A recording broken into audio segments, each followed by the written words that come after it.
శంకర కైలాసం ఉంది, వెండికొండ ఉంది, ఇంత గొప్ప అంతఃపురం ఉంది, శ్మశానంలో ఎందుకుంటారు మీరు అని అడిగింది. అడిగితే ఆయన చెప్పాడు, పార్వతి చేతకాక నేను శ్మశానంలో లేను.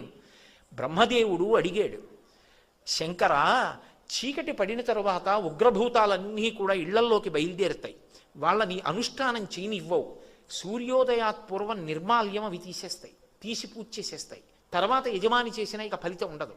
అందుకే ముందు స్నానం ఎవరు అంటే భార్య చేస్తుంది, భర్త చేయడు ముందు స్నానం. భార్య పని ఏమిటంటే ముందు నిర్మాల్యం తీసేస్తుంది, భర్త పూజ చేస్తాడు.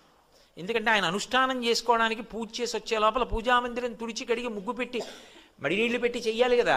నిర్మాల్యం తీయడం భార్య పని. అందుకే ఇప్పటికీ శ్రీకాళహస్తిలో శివలింగానికి ముందు అభిషేకం చేయరు, జ్ఞానప్రసూనాంబకి ముందు అభిషేకం, ఇల్లాలు ముందు స్నానం అనడానికి గుర్తు అక్కడ. కాబట్టి శంకర